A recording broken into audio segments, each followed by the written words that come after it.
I'm Bob Arum, and I'm with the Fighter's Voice. My name is Andre Ward. Knocking out the competition. Fighter's Voice! The Fighter's Voice. Fresno, California, ladies and gentlemen, we're live here on the Fighter's Voice Knockout Podcast. We got a great show for you scheduled for today. Today with us, we have with us in studio by way of Zoom, man. Thank God for Zoom, I'm telling you, man. If it wasn't for Zoom, we'd be lost. We got the former WBA, IBF, super bantamweight champion of the world, ladies and gentlemen. I just asked him his age, man, and I think the dude is lying because he looks much younger. That's Daniel the Babyface Assassin Roman. Welcome to the studio. Welcome to the show. When I say studio, you know what? Right now, you got your own home studio, man. Yeah, well, thank God for Zoom, like you said, right? Exactly, man. And thank God for, fighters like you, man, that want to step up to the plate, come on the show, have some fun, talk boxing, hit up some topics, get your take on the boxing world, and also talk about your career, man, and what's coming up. Because I'm hearing different things, man, but I want to hear it from you yourself, man. First of all, let's just jump right into it, man. Talk to us about why the sport of boxing. I've watched you. You're very athletic. I bet at one time you either played baseball or soccer because you're very athletic. Why the sport of boxing? I mean, well, before I even got in, I was doing just playing a regular soccer, regular soccer game. I ended up getting beat up, and at that time, my cousin and my brother were doing boxing with my uncle. So my dad, that's when he decided to send me over there. I didn't have no idea about boxing. I just had heard about it because of my brother, but anyway, so I started actually doing it, and little by little, started getting the hang of it. Doing a couple of sparrings, couple of fights, and I knew it was the sport for me. What was the age? First of all, when you played soccer, what position you played? Striker, fullback, mid? What'd you play? Yeah, I was playing everything, man. Wherever the ball went, I had the energy to go up and down. So. Oh, okay, then you're probably a halfback then. What number did you wear? Damn, I can't remember. Had to be either 7 or 8. There you go, man. I thought maybe you'd rock, 10 like Pelé or something. That's the number right there, man. I know you still get down with those Chivas, right? Hey, man, I don't keep up, but I support soccer though. But okay, Chivas, okay, caiga. There you go. Just stay away from America, man, because if not, the show got real quick, man. Because they're the big rival, man, and they just finished playing, man. All my buddies, they support America. It's all good, man. But so when you were playing soccer, you ran into a roadblock there. How old were you before you started boxing? I was like 7 or 8 before I started boxing. Okay, so you started at 7, at the age of 7. Yes. Okay, and that just came natural to you? Is it something that you excelled at, or you worked hard to get where you're at today? Well, I think in every sport, you got to put in the work. You got to work hard at whatever you do, and some people are naturally talented, but like it only gets you to a certain point. No, you're absolutely right, man. I mean, a lot happens in the gym, and the progression happens at the gym, and it's not a race; it's a marathon. And I'm sure you've heard many trainers tell you that. Take your time; your time's gonna come. Just continue to be faithful and dedicate yourself to the craft. I spoke briefly with your manager, man, and he's just so upbeat, man. I mean, just full of energy, man. Tell us what it's like. Your management team working out in the gym, and go ahead and give your gym a shout out. What's the atmosphere like inside your gym? Oh, well, right now I'm training at Fundamentals is located in Bell Gardens. Great people. I got Team Roman there. I got my manager, like you said, my manager trainer. I got my corner people as well. Don Chuy, his son, Chuy Jr. And I mean, it's good to work with people that appreciate you and show that love as well too. No, exactly. You got quite a fan base too, man. I was talking to a buddy of mine, Lalo from Lalo's Boxing, and when we were talking, man, he put you in the top 3, man. He was talking about that cat Nery, man, and also he was even talking about you. It would be a great matchup, you and the Monster. And I was saying, you know what? That'll be a great fight, man. I mean, the guy. He's not just full of power. He sets traps. If you notice the last fight with Maloney, he was setting traps. That right hand that he timed it just perfect. That would just happen overnight. That was rounds of setting up those traps. As you know, in boxing, if you had your pick at your shot at the title, what champion do you think you match up? What's styles make fights. What style do you think you match up better out of the two? Out of the Monster and Luis Nery? Yes. I mean, like you say, his style makes the fight. Both of the fighters, I think both of them, I'll give a great fight with both of them, because both of them come to fight. And I'm ready right there to fight as well. And, we'll just make the proper adjustment with either with Nery or with the Monster, But, it's boxing. Anything can happen, They got the power. They got the skills. They're smart fighters. But at the same time, I've been there too, and I know how to fight as well.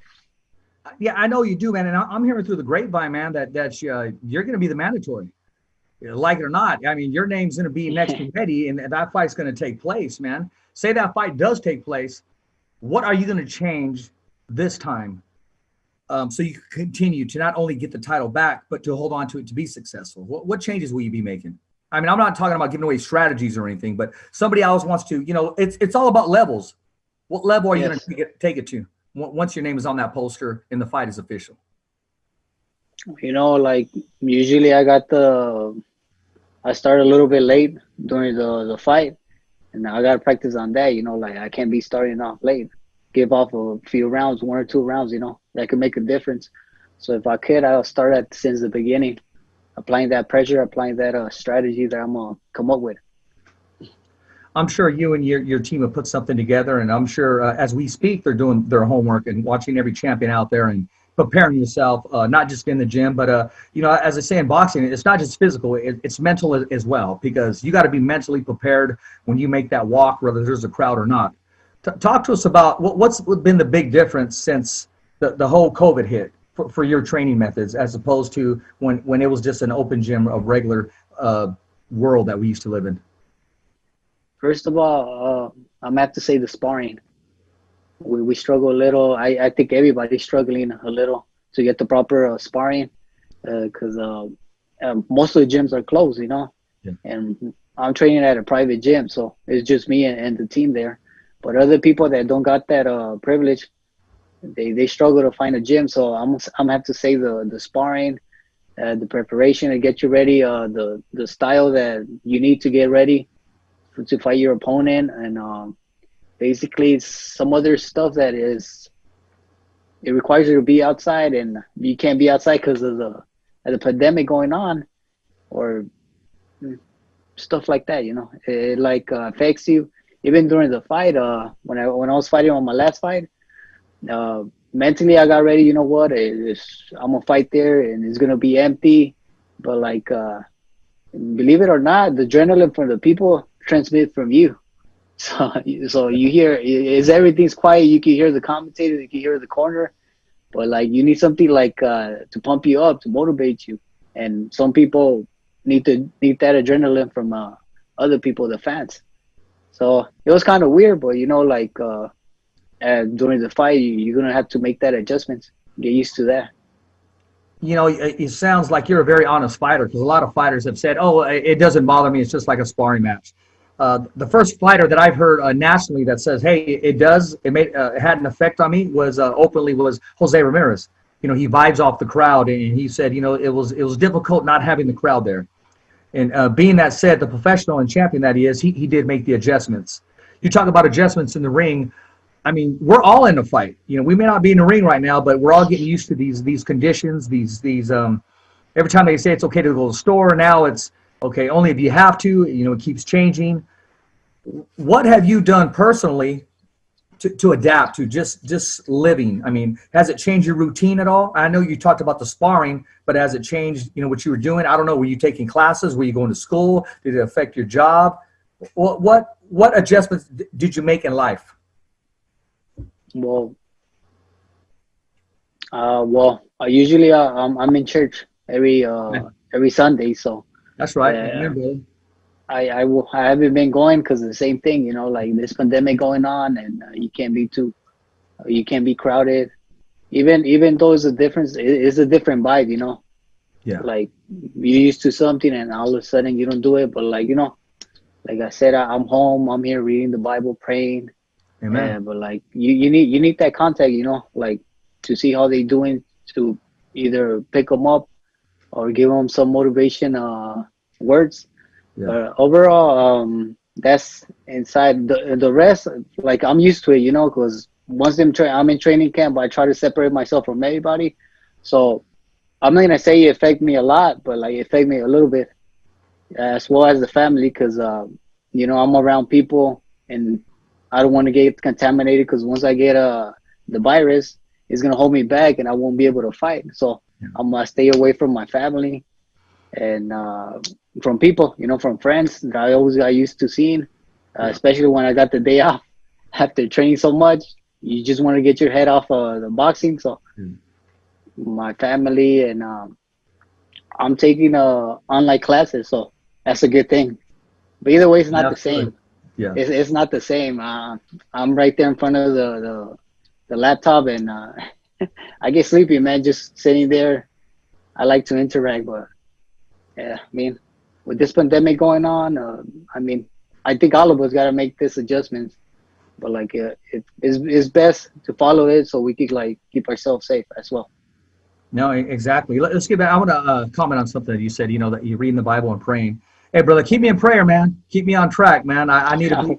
I need to be where I need to be. You know, God to set me straight. And me hearing that, I probably needed to hear that conviction, man, and stay on track. And I'm proud of a man that always puts God first, and that doesn't. Not ashamed of the gospel, man. You know what I mean? The gospel is not ashamed of me, so why am I ashamed of the gospel? So, and I know that's where you get your inner strength in your peace and just the favor that you got in the protection. That way you can continue to test a negative when those tests come. And I'm sure family and friends, they got to understand, you being a fighter, that's your living. You can't jeopardize all a whole training camp just to, you know, test positive, and then you're set back. So I'm sure it must be difficult for them to understand, but at the same time, they're in your corner, and I know that they're pulling for you, because I know you got to miss those scraps, man. Today I was posting pictures, and I was deciding. I said, well, should I post the pictures? You know, a lot of fighters. I don't like to use the word former. You know, like whenever you introduce a Marine, they're never a former Marine. They're always a Marine. But, you know, sometimes that's difficult for me to say. Do I say former, or do I say, you know, for me, there's no such thing as former. I mean, because they're a champion. What I'm saying is, how bad do you miss those bouts? And what are you going to do to get those bouts back? What noise are you going to make? What steps and obstacles are you going to overcome? Oh, the belts, man. I know, like, it's like they say, once you're a champion, you're always a champion. But like, I take either you're a champion or you're not, you know. That's my mentality, you know. Yeah. So I want to become a champion again. So what I got to do, I got to work harder. I got to work on my mistakes. The mistakes I made, I can't make them again. You know, those are my flaws, and I just got to step up my game, you know, work harder, practice what I got to practice, and keep myself focused, and become hungrier than what I was before becoming a champion, because I knew I was at that level. But like I could do even more. You know, growing up, you know, like nowadays, I mean, you see a football player and you kind of want to mimic this running back or this quarterback. Baseball, who did it for you in boxing? What fighters did you look up to, and who would you compare your style to?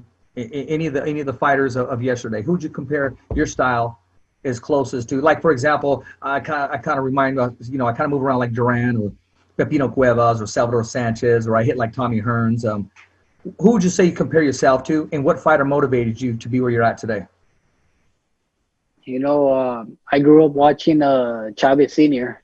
My dad was my dad's favorite fighter. You know, I try to imitate Chavez Jr., but unfortunately, I don't got that style. You know. Yeah. So I'm more like a technical fighter.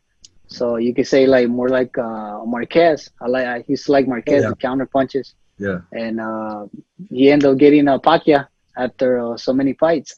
I think it was 8 years. I think it was 8 years today. Matter of fact.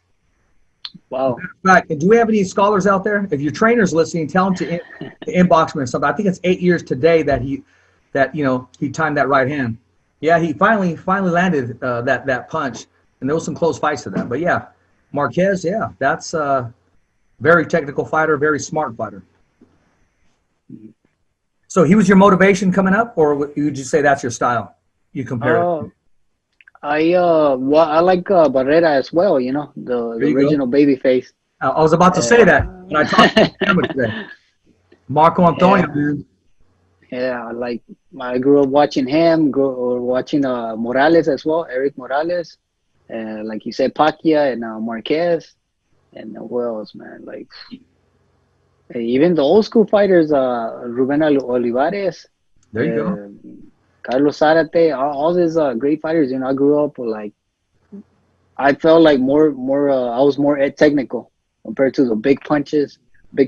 I mean, and the aggressive type.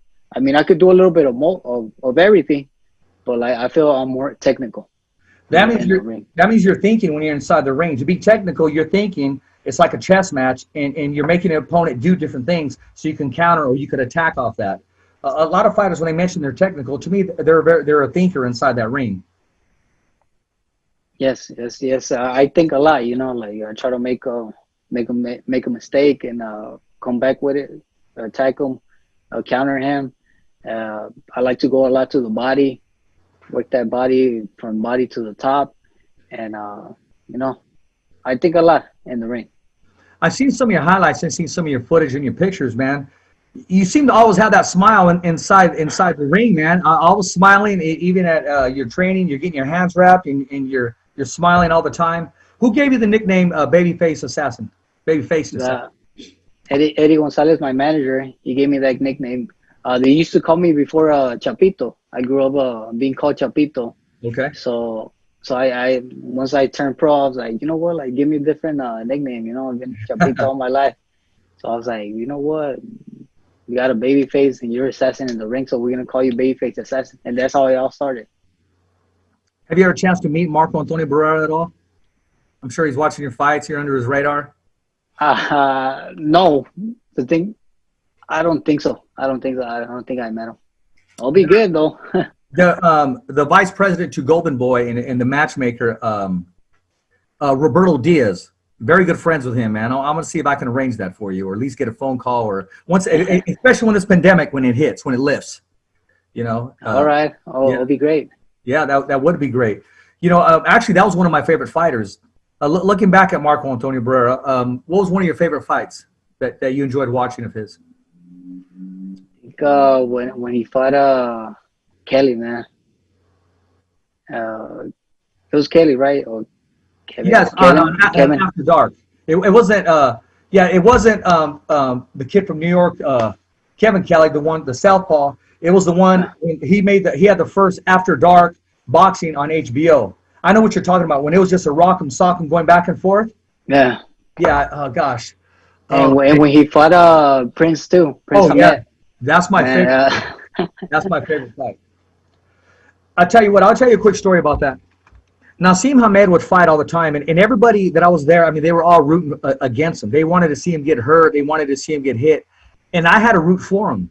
I'm telling you why. You know why? This is why. Because I wanted him undefeated. I wanted him to have that 0 by the time he faces Marco Antonio Barrera.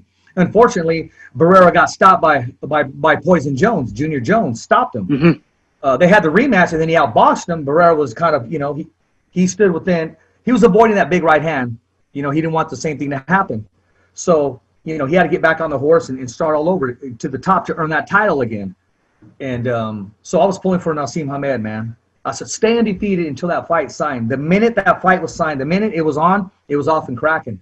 Let it go, let it go. And that was a Picasso. He painted a perfect painting of that. That to this day, that's in my top 5 favorite fighters of all time. I mean, fights, because he just took him to school, man. No, I actually thought Barrera was gonna struggle, but no, he, like you say, he did the smart fight, and he took the guy. He made him look bad, and yeah. I give a lot of props to that, you know, because the style with like the Prince, yeah, it's kind of awkward. It's yeah, those are the type of fighters you don't like to fight, you know, those type of awkward style. Yeah, yeah, and you got to respect his power.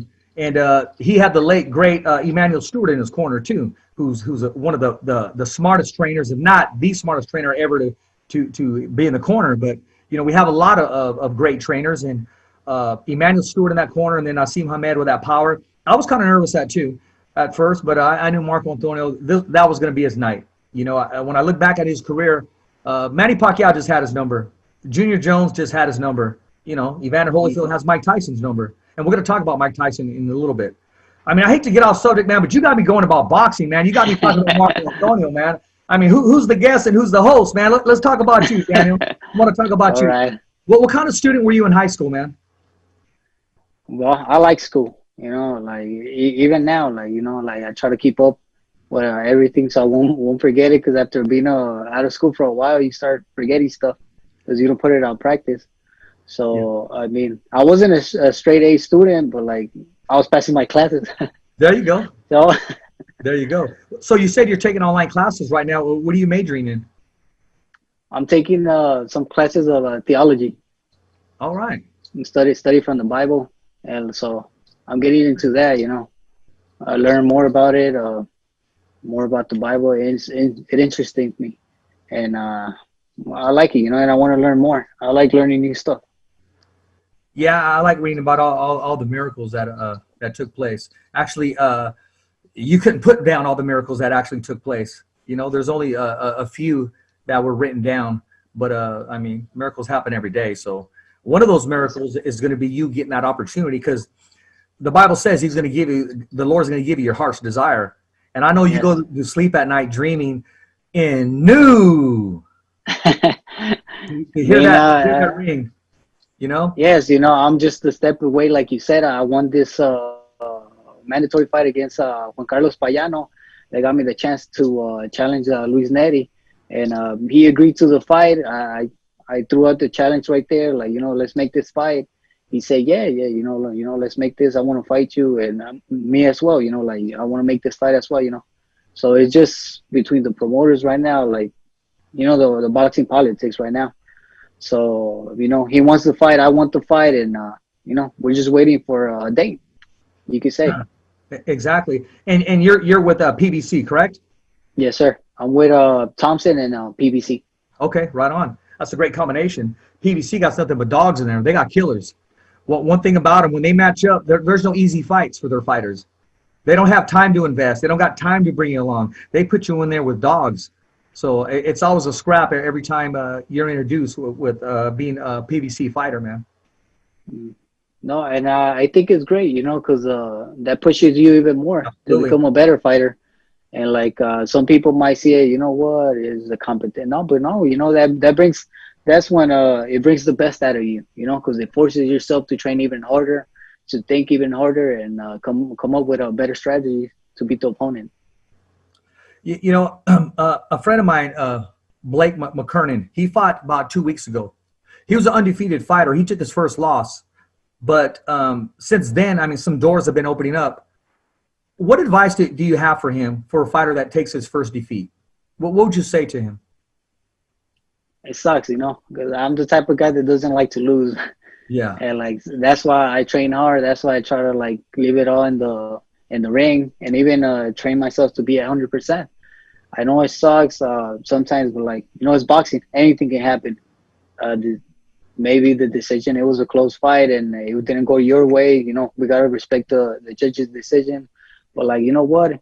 There's always room to improve, you know, and use that to motivate you and become a better fighter, even hungrier than when you were before.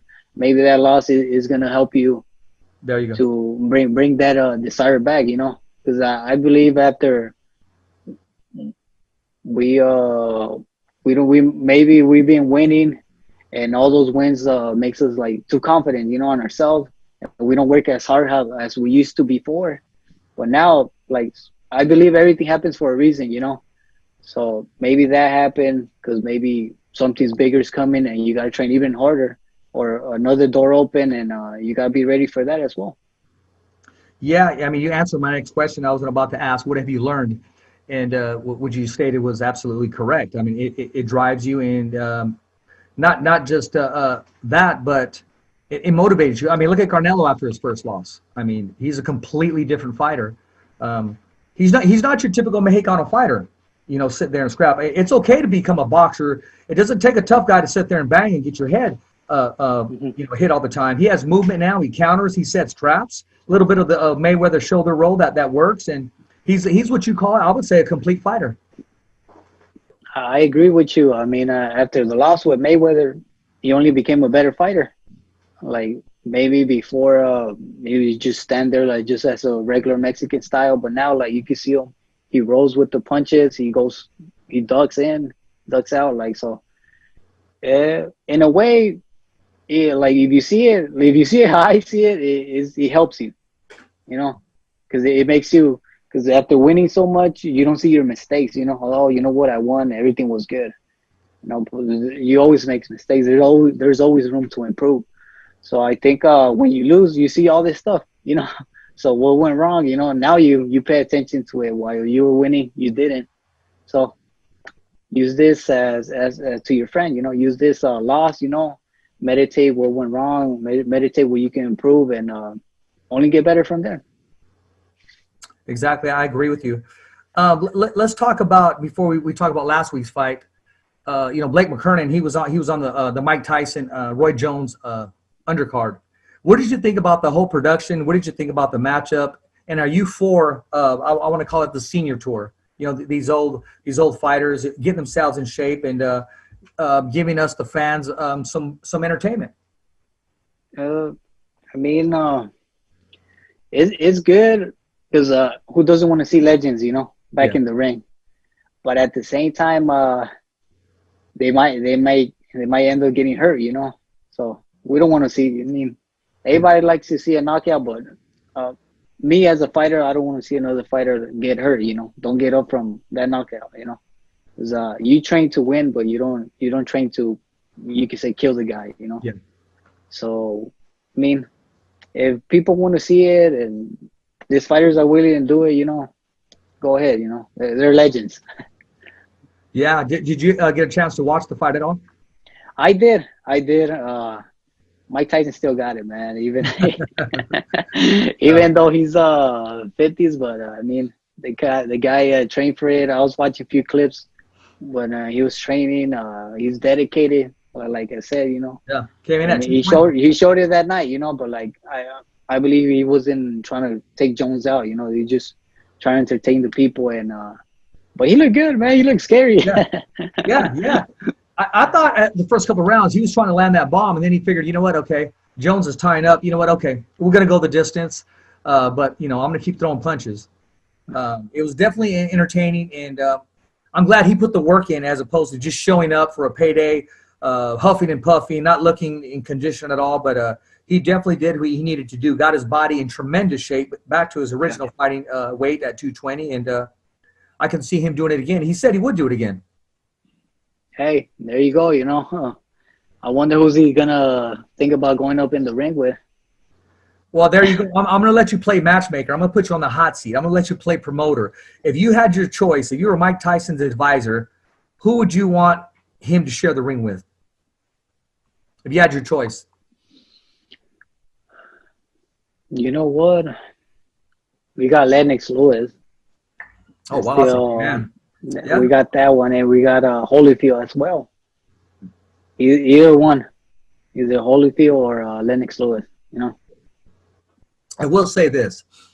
Holyfield has been training, so, you know, he openly said he wouldn't mind sharing the ring with Mike Tyson again. Although last week's fight, Lennox Lewis, as you know, is also a commentator. He was throwing hints out there. He didn't say anything about a comeback at all, but he was throwing hints out there about the fight that never took place. He was throwing actually jabs, little shots at Riddick Bowe, you know, the fight that never took place. And he said, yes. You know, Riddick Bowe doesn't want to get knocked out twice. That's why the fight never happened again. Now, that comment has to go because Mike Tyson's making a comeback, of course. Holyfield announced that he's coming back and he is going to participate in these exhibitions. Riddick Bowe said, hey, I'm willing to come back. This was even before Lennox Lewis said something. So I know Lennox in his mindset, he's probably saying, you know what, let's give the fans exactly what never happened. So he was kind of hinting out there. So it's funny that you do mention Lennox Lewis, and you guys are both from the PVC family. So I would like to see that, him and maybe Riddick Bowe share the ring together.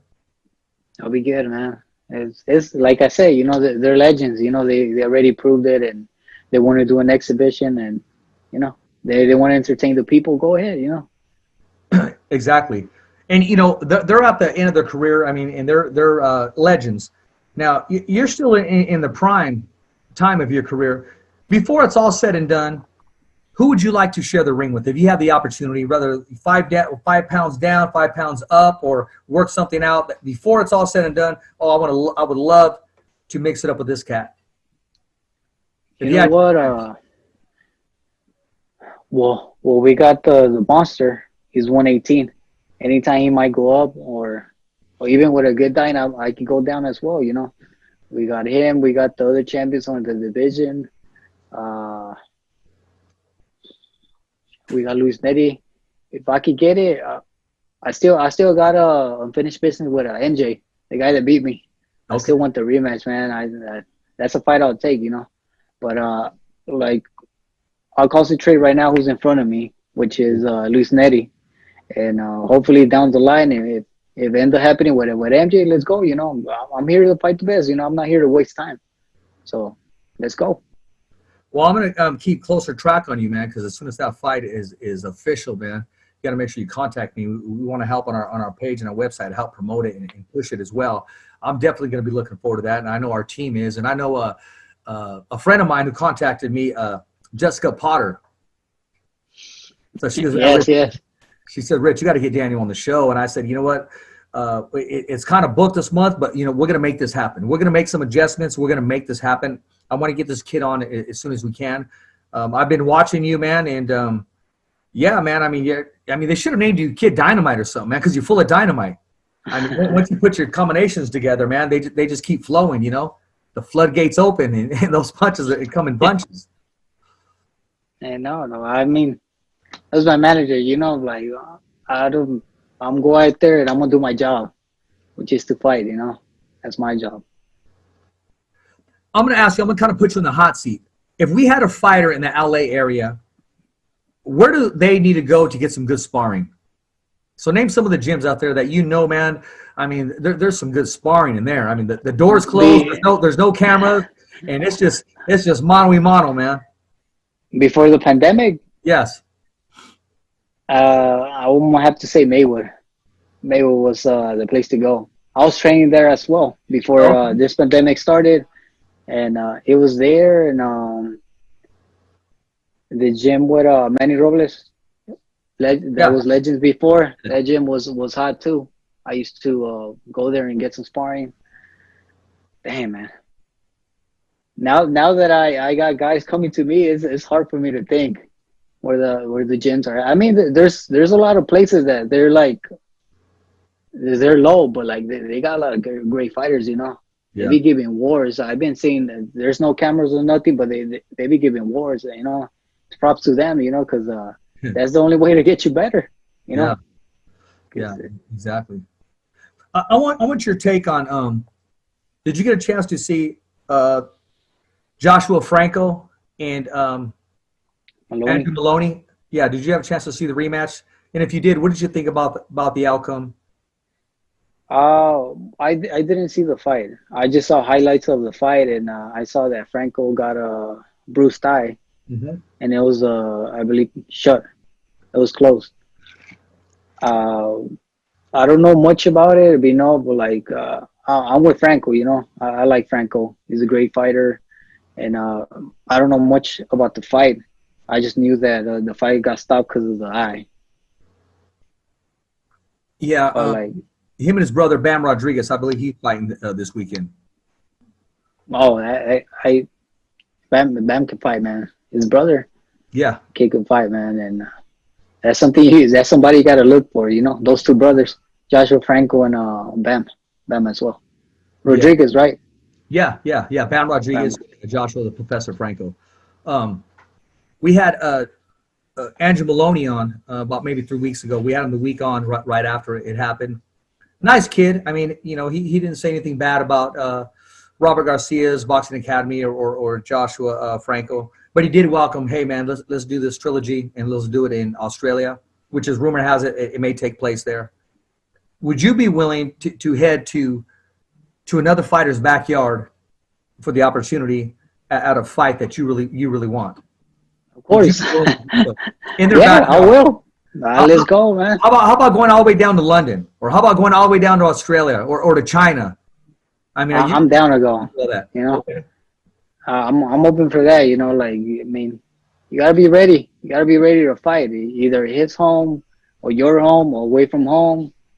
I mean, I won my world title in the first world title, WBA. I won it in Japan, and I made my first defense in Japan too.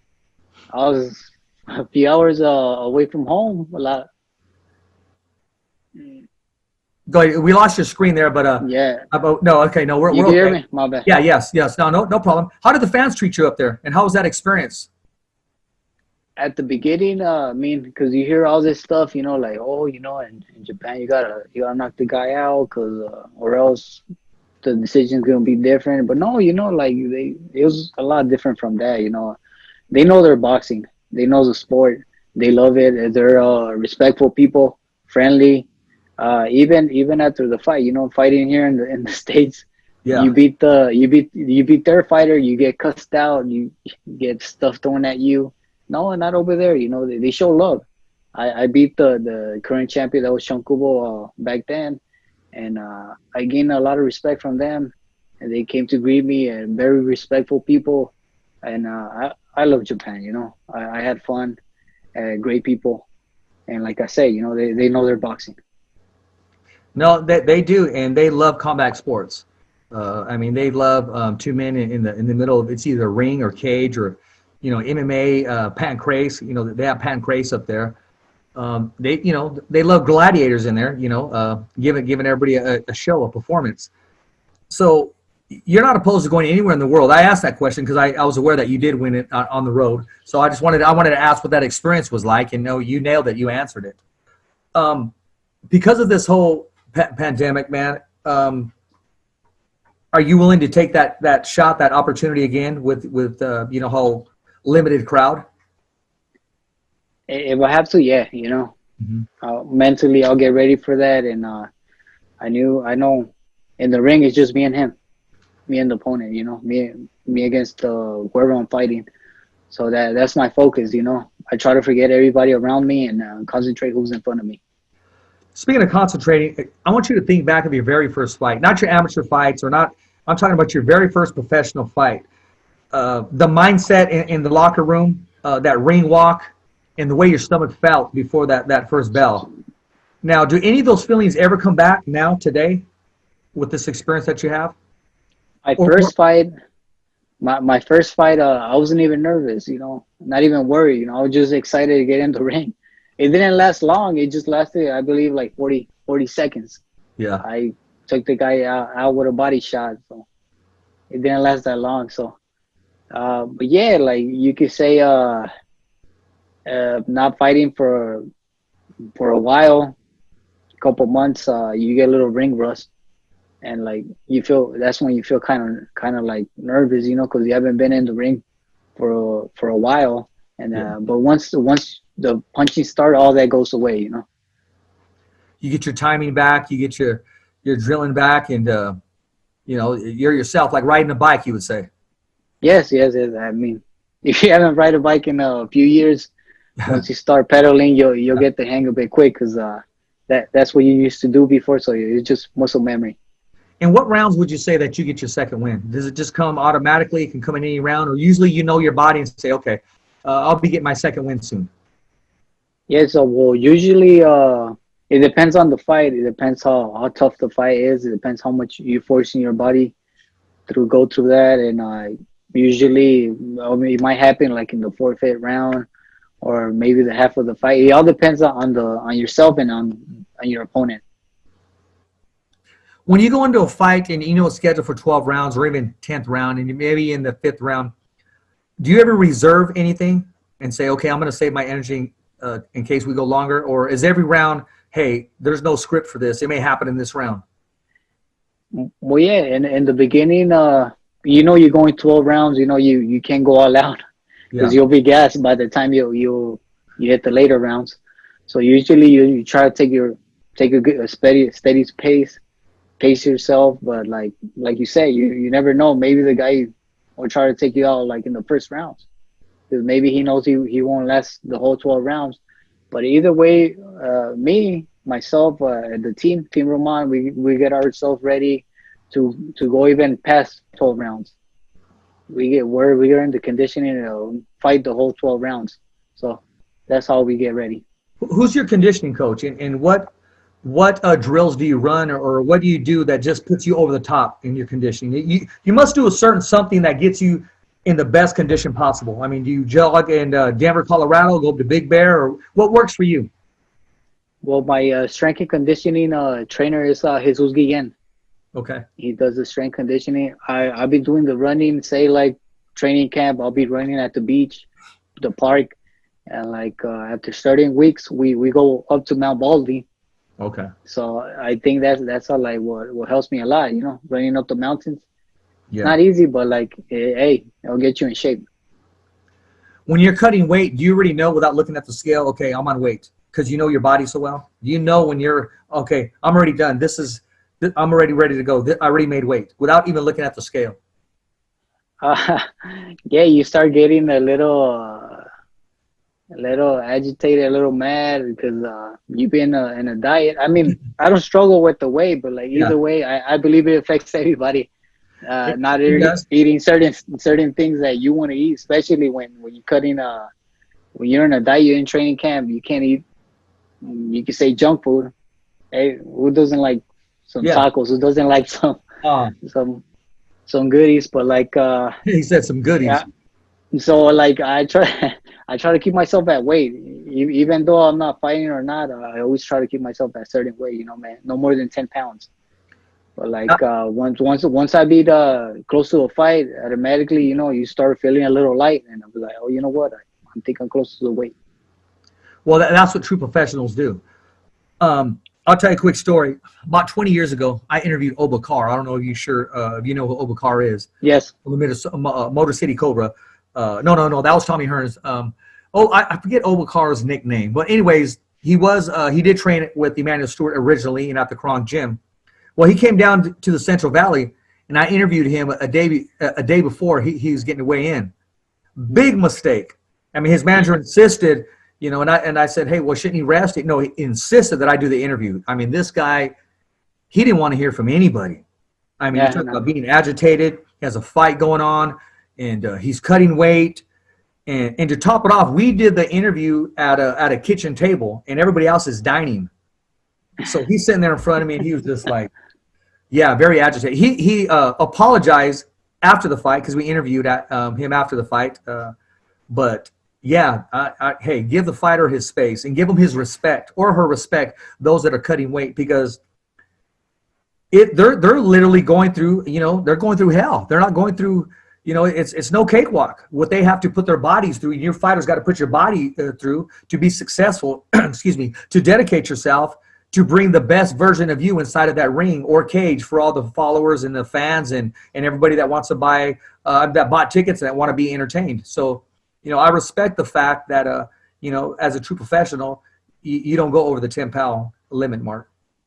No. I mean, I could imagine. I seen guys losing so much weight because they're like, they blow themselves up.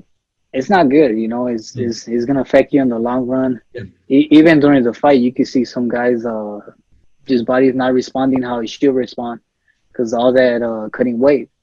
But like even though I don't struggle like they struggle, but like being cutting weight and being like that is still gonna bother you, you know, because you're not used to that. What are, without giving away too many secrets, man? What are some of the techniques to drop the weight? I know a lot of it could be water weight, that from steam to the hot towels to, you know, old school spitting in a cup, chewing gum. What are some of the old techniques, man? What works for you without giving away too much?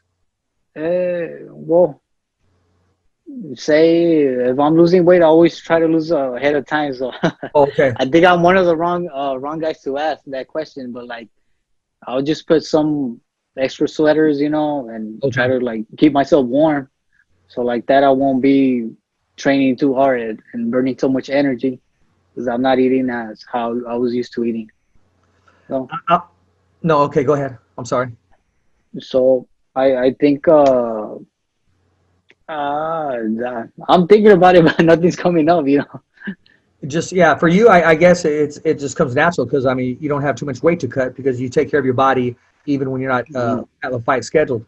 I was in a training camp with I watched the training camp actually. Miguel Cotto's last training camp before he headed to New York before his last fight. It was at Wildcard Gym, and he had a bucket there. And I remember he was talking to his handlers and he left the bucket there. Every so often he would take off his shirt and he would do this to the shirt. Mm-hmm. He didn't fill it up to the top. I'm not going to tell a story that he filled it up to the top, but it was pretty close, man. I mean, maybe someone was pouring water in there when no one was looking. But afterwards, he poured the sweat out, and I'm just, man, you know, he was cutting. Well, it was water weight. He was cutting because that week he had to head to New York, and you know, before his last fight. So we got a chance to see Miguel Cotto work out, and he was just drenched in there. He was putting in that work. If you're in the gym a lot, man, you see all that stuff, man. Seen some fighters, they got some techniques that you get kind of worried, you know. Like, hey, this guy might end up passing out, you know. Yeah. But I guess they don't stay on weight and they want to fight, you know. So they got to lose the weight the bad way. You know what, man? I mean, you can get away with it one time, but in the long run, it's not worth it. I'll tell you a fighter who would just balloon up, and then this cat would always make weight, whatever schedule he was on there, man. And I'm talking about Roberto Duran. I mean, he would make weight. I mean, when he ballooned up for Sugar Ray Leonard, the third fight, I mean, he dropped all that weight, and he always made weight when it hit the scale. But he wasn't the same, though. No, yeah, exactly. You're absolutely right. He wasn't the same. And that third fight, he didn't let his hands go until that last round. And, you know, it takes a lot out of you. You know, Oscar De La Hoya, when he came into a light against Manny Pacquiao, he had no legs. None whatsoever. So he couldn't impose. And I know he lost weight, as they say, for the hand speed, but you're the bigger man. You want to impose your will on the smaller man. And it just didn't it didn't work out for him. And that's Oscar in his heyday, you know, he was a bad man. Yeah, he was, you know, but like he went against Pacquiao, you know. Yeah. Pacquiao's in another level too. Exactly. Before we go off subject, man, I want to ask, what was your take on Spence and Danny Swift Garcia? I thought it was gonna go 12 rounds, split decision for Errol Spence. But Danny Garcia couldn't do much. That jab was there all night. Errol Spence jab, and Errol Spence looked much bigger and much stronger. And Danny Garcia, yeah, he threw his punches, but it seemed like he wasn't doing much to Errol Spence. So he got the unite. I thought it was gonna be more competitive fight, you know, back and forth. But like it was one-sided for Errol Spence, you know, stronger guy. Danny Garcia didn't know how to deal with that jab. Yeah, right from the first round, Spence applied that pressure and never looked back. And I don't think Danny put anything up except he had a couple times that he did land to the body, maybe a looping right hand, but nothing that posed a threat to Spence or actually make him respect him where he had to change up. He kept the same pressure all night. What I didn't, where I was kind of disappointed on was one, Bud Crawford showed up. I wasn't disappointed about that. But he showed up, who normally doesn't go to fights outside of the top rank family. He showed up. He's sitting ringside to watch Spence, as if to say, okay, I'm here. Let's make this happen. Right after the fight, they asked Spence, okay, what are you going to do? Who would you like to fight? And all he said is, I want to go back to the ranch. I just want to chill. I want to do this. I want to do that. Not taking anything away from his skill set or his mind frame. But, my man, you knew Bud Crawford was there. He was on the Jumbotron. You saw that. Why not? Why'd you leave all those millions on the table? Why not say, you know what? I want to give the fans what they want. You guys know who I want. He's here. I want to fight Bud Crawford. You know what? Get inside the ring right now. And, just imagine this. If he would have called him inside the ring and said, look, let's make this happen. I'll talk to my boss. You talk to your boss. Let's make this happen. No excuses. Let's give everybody what they want because I believe I'm the baddest man at 147 pounds. And none of that was there. Bud Crawford never goes. He always seems to sit there at top-ranked fights. But he went all the way to go see Spence and to see what he has, which means he's tracking him down. He wants to fight. Spence didn't even acknowledge him. What's your take on that? I mean, you got the guy that right there in front of you, and he wants to fight you. Like, hey, give the people what they want to see. Everybody wants to see that fight, Crawford against Spence. And like you said, give the people what they want to see. People will pay to see that fight. I know if somebody went up to a fight like that, let's go. I know I just finished this fight, but people are asking for it. Let's give them what they want to see. Like I told Luis Nery, like people want to see this fight against me and you. Two Mexican fighters, go all out. Let's give them a war. Let's give them what the people want to see. Two great Mexican fighters. Yeah, leave your balls in the ring and get down. Now, if you had a fight and he showed up to your fight, he's there watching you. Yeah. Why not say, okay, I know you're here. Get in here. Let's make this fight happen. Put the pressure on him. The fans are there. The fans will make this fight. But what I'm saying is that is a win-win situation for everybody. For one, for legacy, to see who is the baddest. Two, you'll never got to pay rent ever again. There's enough money to go around on that piece of pie. And number three, if Bob Arum and Al Heyman can get along to make Tyson Fury and Deontay Wilder happen, and they got along great, they made it happen, why not make it happen for these two combatants who right now are the top pound-for-pound fighters in the world? I just don't understand it, only because I was watching a clip earlier today. Actually, it was posted by my friend Lalo. It was a Macho Camacho. It's an old clip. Macho Camacho Sr. He got out of the ring, and he said, I'll take you all on. He goes, Pryor, Bramble, Pernell Whitaker. He goes, you can get it. He goes, all you guys. Well, he didn't say that. He said a certain word, but he said, you can get it. He goes, Larry Holmes, anybody. He called them all out. He let them know, I'm the man. I'll fight any of you guys. But he called them out and said, you guys can get it. I want all you guys. Today's fighters, well, I'm going to leave it up to my manager. I'm going to go back to the ranch, or, I'm going to go back home and I'm going to think about it. Those opportunities only happen so often. There's too much money on the table. There's too much legacy on the table. And you know who gets robbed? The fans. But not just the fans, the fighters. Wouldn't you want to put so much money in your bank account that your kids' don't ever have to worry again? Wouldn't you want to put your name in that legacy that whenever they mention Julio Cesar Chavez, Pepino Cuevas, Salvador Sanchez, they mention the Babyface assassin? So it's a win, right? I mean, just think about it. I just put your name in that same breath.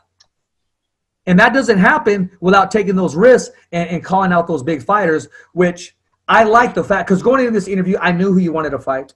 My people let me know it was clear you want to fight this guy, how you felt about him.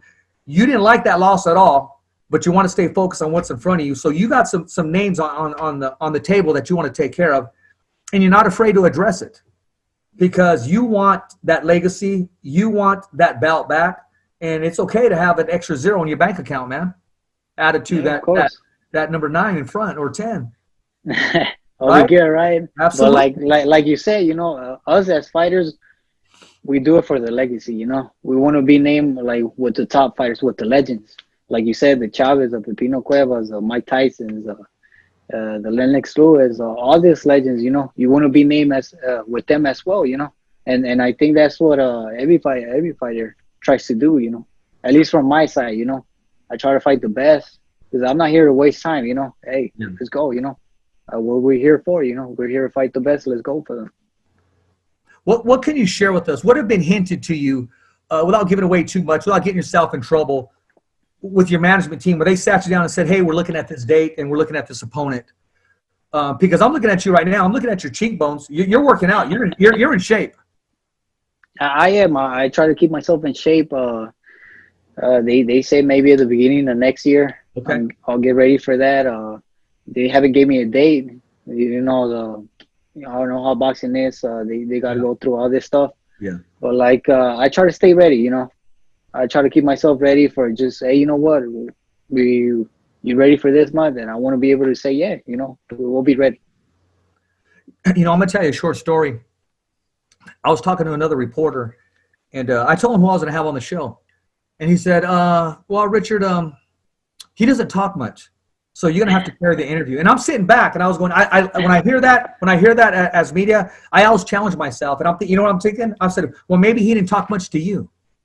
But on the fighter's voice, every fighter has a voice, and so do you. And you've been doing a great job. the way you handle yourself like a true professional. You say the things that need to be said. Your answers are strong, they're direct, and they mean something. And a lot of times, a lot of fighters will be world-class fighters. They just can't handle the stick, which is the microphone. And a lot of times, it robs themselves of opportunity. Whoever your speech coach is or whoever your team is, they're doing a great job with you. I'm sure this isn't your first interview, but you're doing great. I'm just letting you know. Because I've interviewed a lot of fighters, world-class fighters, and a lot of them, I have to sometimes, I really do got to carry it, or, they'll just kind of go off, but your feet are on the ground. You know what you want, and sky's the limit for you, man. Thank you, Richard. I wasn't I wasn't like this before. I used to be worse, but practice by practice, and I try to improve myself as well. Even boxing, I got to, outside from boxing, I got to improve, even to make myself a better person. That's what I try to do. Absolutely. So you could be able to address questions, from the fans and what have you. I always think about, whenever I see a fighter today, there's a different side of a fighter. I always think, is this guy marketable?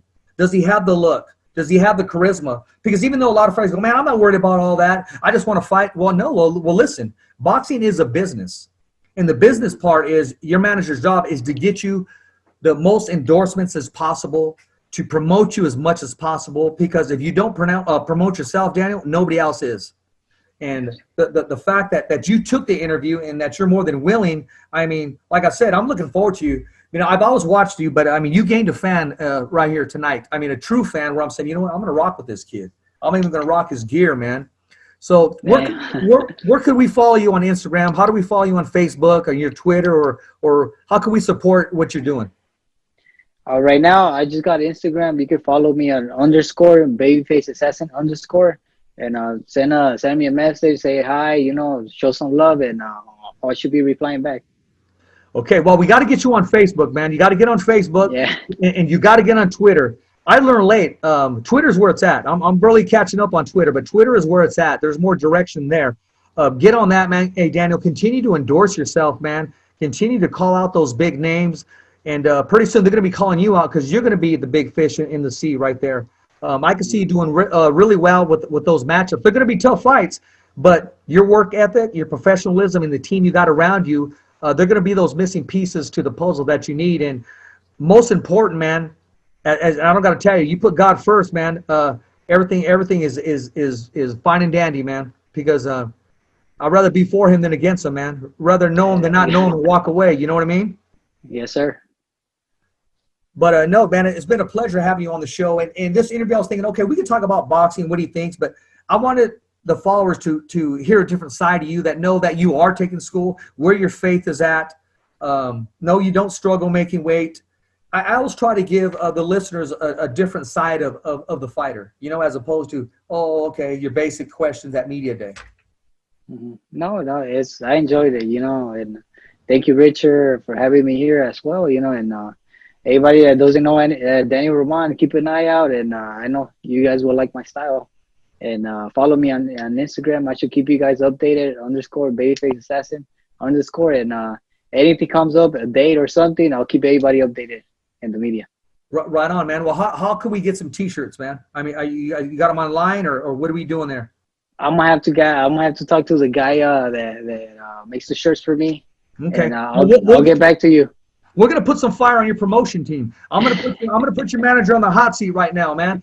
Hey, Eddie, let's get those shirts out there. Let's endorse this young man right here. I want everybody around this area wearing those shirts, rocking those shirts, supporting him. It's not a lot of money, but it's still some money, man. It's coming in, goes to your training expenses, goes to your dietitian, goes to everything that you need to be at the top of the level, man. And, enough said, man. I'm looking forward to it.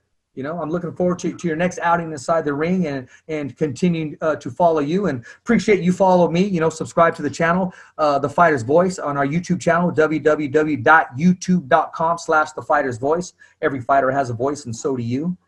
We've had world champions on our show, and we've had contenders, and we've had a couple pretenders, but nevertheless, every fighter has a voice, man. And everybody's a fighter, whether they're inside the ring or they're fighting for survival, they're fighting cancer, or they're fighting for their marriage, or fighting for a job. you don't need a mouthpiece and some hand wraps to be on the show, man. And you've been doing a great job. You motivated me, man, today. Honestly, you keep me grounded, and you reminded me of why we have the show and why we have the platform. Thank you, Richard, and I'm happy. You know, I'm happy I got to be here at the Fighters Voice, and everybody can know a little bit about me.